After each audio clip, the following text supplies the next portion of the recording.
I have flown over 100 hours between the United States and Hong Kong over 2 different trips. And here's what I really wish I would have known before doing that. So yes, I have been to Hong Kong twice to go to Hong Kong Disneyland, which you can see videos about Hong Kong Disneyland on the channel now. It's a really cool place, but flying to Hong Kong is a haul from Orlando. It is basically across the entire world.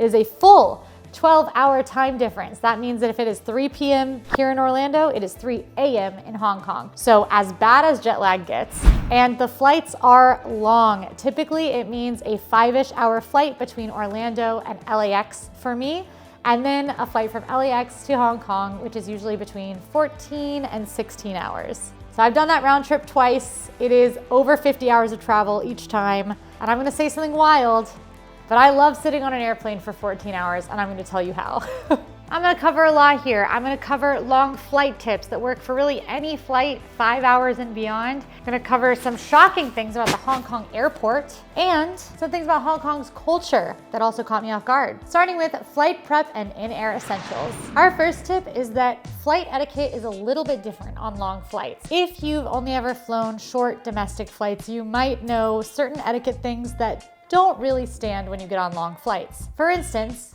it is perfectly normal to kick off your shoes on a really long flight like this. Now, don't get crazy, wear socks. In fact, some airlines even provide slippers, even in the economy class, but it is totally normal to take off your tennis shoes, your boots, whatever you've worn to the airport, and go just with socks or with a slipper of some kind for the flight.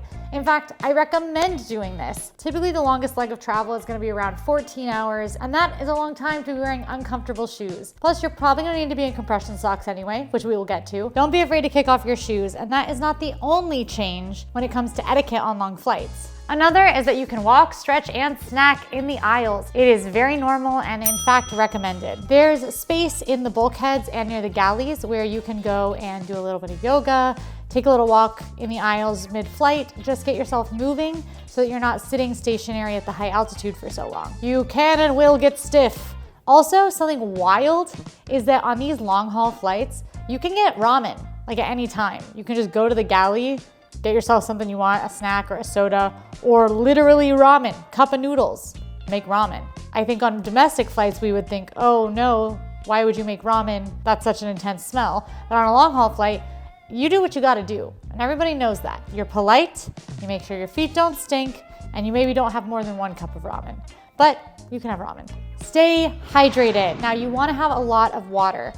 There are a couple of ways you can do this. One way is to skip the fun beverages at beverage service. No soda, no coffee, no booze, and that's tough because on these long haul flights, booze is typically included, and instead go for water. This will keep you hydrated, healthy, and help with jet lag when you land. However, I think that beverage service is one of the great joys of flying. So for me, I tend to bring a reusable water bottle that I fill before the flight, drink all of, and try to drink a little bit extra water. And I have usually a little coffee, a little booze. One of my favorite tricks is while you're on the flight, keep track of what time it is at your destination. So Hong Kong is a 12-hour time difference, which means while I'm on my flight, I'm keeping track of what it's going to be in Hong Kong. If I'm supposed to be asleep, I typically have a glass of wine, which does help knock me out on a plane. And if I'm supposed to be awake, I have a cup of coffee to try to keep me awake a little bit longer. Pack distractions. Now, flights this long are typically on very fancy planes that are huge with so many seats. And even in economy, you'll have seat back entertainment with tons of access to TV shows and movies and music and things like that. But don't forget to bring some of your favorites. I typically rely on the seat back entertainment. I watch all of Southern Comfort, a reality TV show I did not know existed, and a season of The Pit on my last trip to Hong Kong. But you can also have stuff just in case there isn't anything that interests you or you want to fall back on old reliable. I like to download YouTube videos for flights, bring a book or my Kindle and have a couple books downloaded in case I read really quickly. And I like to bring a handheld gaming device of some kind. I have a Rogue Ally, but a Nintendo Switch, all of these things, great for these long haul flights. And if you're one of those people that always packs those things and never uses them, this is the most likely time that you're going to use them. So pack them, you got a lot of time to kill on that airplane. Next up, bring comfort gear. This is a big one and the reason I don't hate long haul flights. In fact, I would rather fly for 14, 15, 16 hours than I would for like 5 to 8. You can really get settled on these long haul flights and it sort of feels like a nice little break from real life. But a reason it feels that way is because I have my tried and true airplane essentials. This includes my airplane blanket. Now this is not perfect because it is very bulky, but it is a soft fleece blanket that goes around your neck and then sits over your shoulders but doesn't have anything behind you, so there's no more bulk in your seat. And it does cover me all the way from my shoulders, all the way down to my feet, and I'm tall, so that's great. I have an eye mask. I like one where there's a little bit of a gap between your face and the eye mask so your eyes have room to move, but your preference may differ. I also have a turtle neck pillow. This does not look like a neck pillow, it looks like a neck brace. But even though I don't find it super comfortable to rest on, it is easy to sleep upright, and my neck doesn't hurt when I wake up, which is hard to find. And then I, in the past, have also used foot hammocks. These are very helpful because I like to get my feet elevated. That said, depending on the aircraft, sometimes the foot hammocks can pull on the seat in front of you. I obviously don't like to do that because big thing is being considerate to people around you. So what I will do instead is I will place my personal item as a footrest under my feet, and I'll rest my feet on top of my personal item. So that is also an option. Compression socks, extremely important. Long flights like this can cause clotting in your legs. Some folks are more susceptible than others, but it also helps with pain and stiffness. So compression socks are big and they're pretty cheap on Amazon. And another very important one for me is the iFly. This is a little Bluetooth connector for your airplane seat back screen. It means I can use my very nice noise canceling headphones, another must, to listen to the screens instead of having to use plug-in headphones.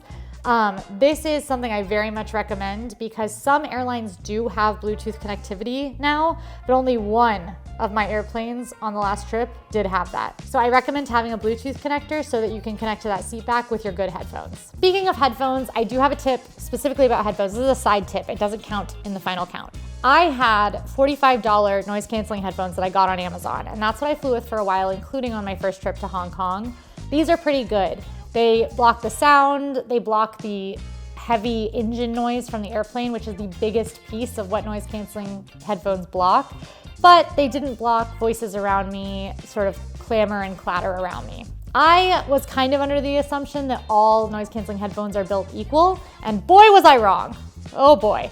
I was very fortunate to get as a birthday gift some $400 Bose noise canceling headphones, and y'all, it's silent in there.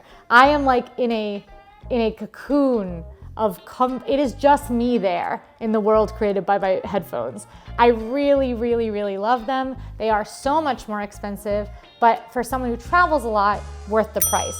Now, if you are doing a one-off of something like this, get the $45 ones on Amazon. They worked great for me on my first trip. And if you're not gonna be traveling a lot, the investment of something like the super nice Bose headphones might not be worth it. To illustrate this point though, my brother came with me on this most recent trip. He has cheaper headphones, whereas I have the nice Bose ones. At the end of the flight, I was like, yeah, I had a great flight. Like, it was awesome. Like, how'd you feel? And he was like, oh, it's way more comfortable. You were so right. All these things helped. Except, man, there was that kid screaming right behind us for hours and hours at a time. And I went, what kid? Because my noise canceling headphones made it that I literally could not hear a screaming child in the row immediately behind us. My brother couldn't sleep at all because of it, and I was out like a light. So, you know, kudos to the parents flying 14 hours with kids. That is so hard, so I will never be mad at a screaming baby, but I am even less mad at a screaming baby because I got those good headphones. That sounds like something that's important to you. Just be prepared to invest in it. Budget it into the trip. My assistant has joined me. Mooney has never been on an airplane or to Hong Kong, so I don't think she's gonna be that helpful here, but she's prone to sleeping on the job anyway, so we can't expect it from her. Next up, make sure you know your seat size. Economy on Asian airlines might be a little bit smaller than you expect. My first time to Hong Kong, I flew on Cathay Pacific, which was a wonderful flight, excellent service. I really had a great time, but Emma and I were a little shocked when we walked up and saw the size of our seats. I ended up being plenty comfortable, so it really was not a big deal at all. Just be prepared for smaller seat sizes. Look up pictures of your airplane in advance just so you're not caught off guard. And remember, just because you're in a small space doesn't mean you can't be super comfortable, which is why that previous tip is so important. On my most recent trip, I gave my brother the aisle seat, and I took a seat next to a stranger and him, specifically because I got my kit I know how to be comfortable. I know how to be a happy camper. Our next tip is that it's important to keep track of time during your flight. There are two ways to do this. One is the way I mentioned before, where I try to behave as if I'm already in Hong Kong. If it's daytime in Hong Kong, I'm watching movies, I'm playing games, I'm listening to podcasts. If it is nighttime in Hong Kong, I'm trying to sleep. But another way to do it is a way that helps pass the time, especially if you're really daunted by that really long hour length on these flights, and that is to split your flight into time blocks. Know when you'll be having your meals, which are served typically right after takeoff and right before landing, with a snack in the middle of the night, and then block the rest of your flight into times where you'll be engaging with entertainment or reading or sleeping. If you break it into segments that you think you'll like, that will make the flight pass a lot faster. When you finish reading segment 1, you can be like, well, 2 more reading segments and I'm there, even though you probably still have like 10 hours. Dressing for flights like this is difficult. This is true of any flight, but it is especially true when you're gonna be on a long flight like this. You never know if you're gonna be hot or cold, which means you want to dress in comfy layers. For me, it's really important that I don't have constricting hemlines on any of my clothes because I like my clothes to feel loose, but not scratching me or anything like that. My go-to is I have a sweat set I wear, and I typically wear a sweatshirt in the airport, but put it away once I get settled on my long haul flight and switch to my blanket. It is also super important for me that I have chapstick and lotion available and extremely accessible. I typically keep this at my seat with me, even if I put my bags in the overhead compartments. Airplanes are dry, and though you might be able to go a 2-hour flight or a 3-hour flight without re-moisturizing, I get so unbelievably uncomfortable when I cannot when my hands are dry or my lips are dry. So I keep it with me the whole time. I use it way more often than I would on the ground. And it's extra important in this scenario because any little thing that's making you uncomfortable can turn your flight from a nice break where no one can email you into a nightmare where your lips are chapped and you don't have chapstick and it's 6 hours to landing and it's all you can think about. I mentioned meals are typically served after takeoff and landing. This is true. Airplane meals are airplane meals. They are not bad, they're not great. I typically avoid meat because it's typically a little wonky on airplanes and it's just safer. Also, avoiding meat can help avoid any bloating, and it can mean that your jet lag goes a little bit better just because you have stuff that's a little easier on the stomach. Plus, the meals come usually with bread and a little dessert, so there's enough food there, and you have access to snacks if you need them. So I do typically opt for the vegetarian meals, but with a caveat. When flying to Asia, there will often be an option between an American meal and an Asian meal, and I love to get the Asian meal. Even though it's not obviously gonna be the highest quality food I have on my trip, it's a nice way to get ready and excited for my destination. I do recommend looking up your airplane in advance, not just so that you know how big your seat is, but also so that you can maybe make a seat selection. For instance, there are pros and cons to certain seats, particularly in economy. If you're seated in a section other than economy, you're probably set. You're probably gonna be in a good seat. If you're in economy, there's finagling you can do. Often, these airplanes are laid out as 3 seats on either side against the window and then 4 seat sections in the middle. You don't want to be too close to a bathroom or a galley because a lot of activity happens in these spaces. And if you're trying to get a lot of sleep, that can really disrupt sleep as you keep waking up to flight attendants preparing meals, people getting snacks, someone doing yoga, stuff like that. So you want to be kind of picky about your seat if you have the option to. Now, I typically just let them give me whatever seat and hope for the best. And that has gone fine for me as well because of my kit. The kit is so important. Mooney, the kit. She's so asleep. She's like, I don't care about your stinking kit. I'm never getting on an airplane. She's right. So I've suffered through the long flight, except I didn't suffer because I listened to all my tips and I had a really nice time. And again, I cannot stress enough that no one can email you when you're on these planes. They have Wi-Fi. You can get Wi-Fi. I don't, or even if I do, I say I didn't because I like just a little bit of time where I'm just disconnected. Feels like a break. I typically look forward to this leg of the travel. You would think I dread it the most. No, actually the one I dread the most is going from Orlando to California and vice versa. Especially on the way back. You fly 12, 13 hours through the night from Hong Kong to California and then you're still not done and you have to get on another 4 or 5 hour flight. That's brutal. Another big tip that I will share is to optimize your layovers. This can be challenging when you are flying this far because you won't have a ton of flight options necessarily, but mess around with what you can do from your airport. I recommend sticking to only 1 layover if you can help it. I had to do 2 layovers on my flight back this last time. It was not fun. The reason I did it was because it did get me home 12 hours earlier than waiting for the next flight out, but it did mean that I had to fly from Hong Kong to LAX, LAX to Chicago, and then Chicago to Orlando. And having those 2 flights at the end just meant I wasn't able to get settled again to go back to sleep or get any rest, because it just felt like I was up and down and in airports and going through customs, which you have to do. But the less changing of planes you can do, the better. Another option that typically hasn't been an option for me is to do a lengthy layover.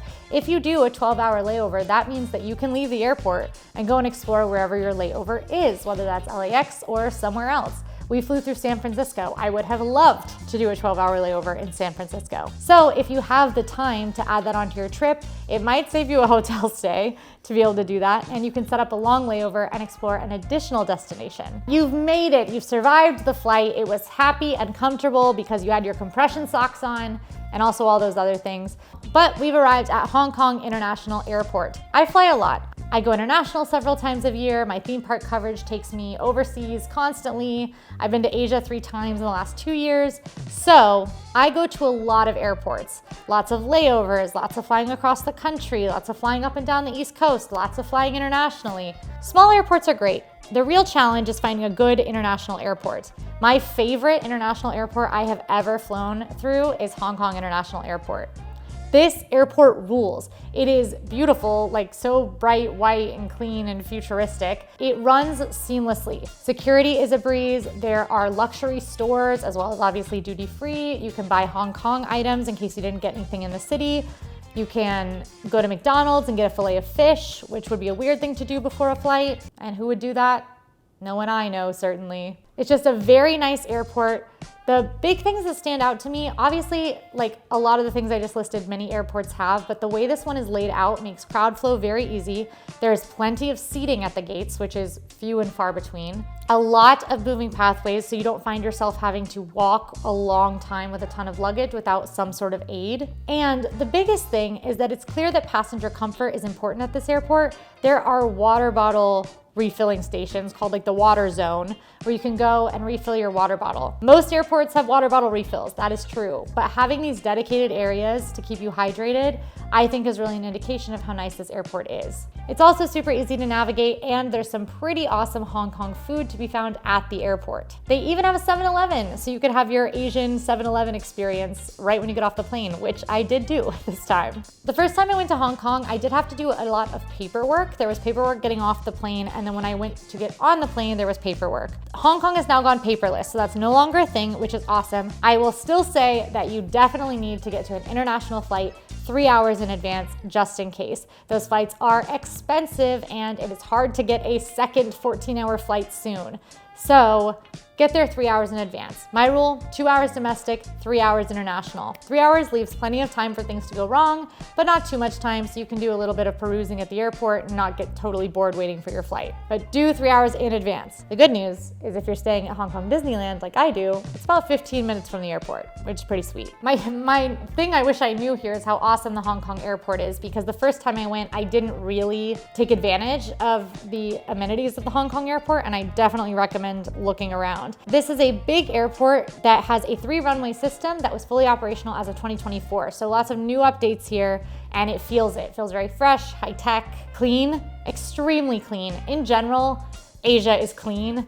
The Hong Kong airport is so clean. I was in the Hong Kong airport bathrooms staring at myself in the mirror, thinking about how horrible it was that I had to go back and use a bathroom at LAX in a couple of hours. I hate LAX.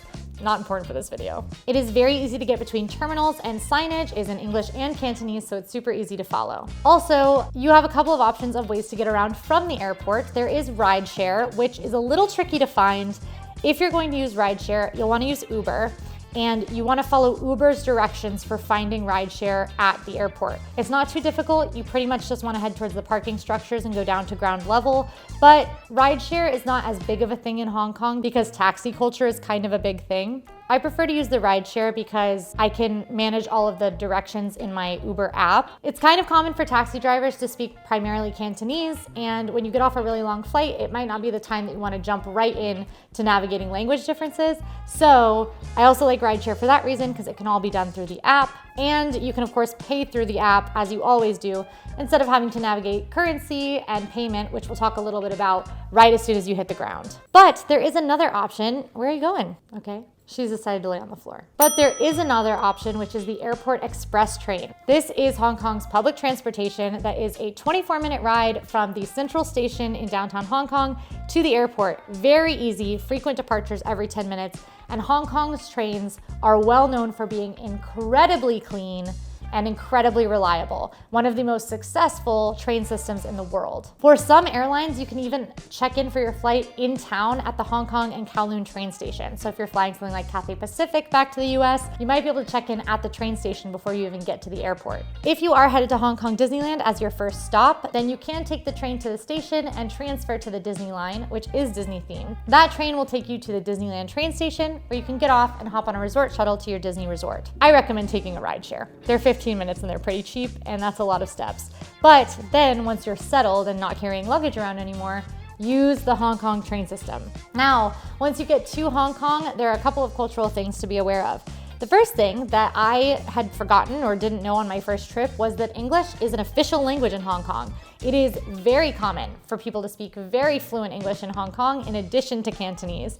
So it is super easy to navigate the city because, due to the former English occupation of Hong Kong, signs are in English.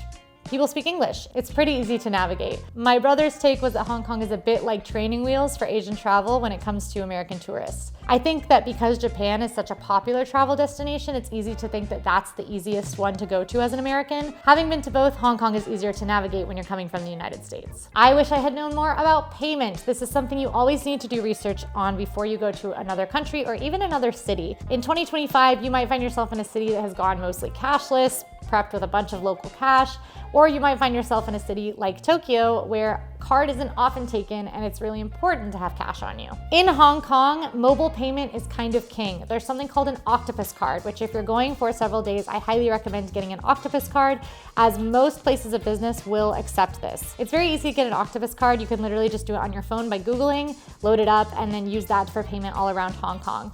It's great for the MTR, it's great for the train, shops, restaurants, everything. I do recommend having a little bit of Hong Kong dollars on you, just in case a smaller shop can't accept mobile pay. And as a fallback, your credit card will work in Hong Kong. Just make sure you do a travel alert with your bank so that they don't flag you for fraud the first time you try to use it. There is nothing worse than getting flagged for fraud when you're stressed out, carrying all of your luggage in a foreign country for the first time. Nothing worse.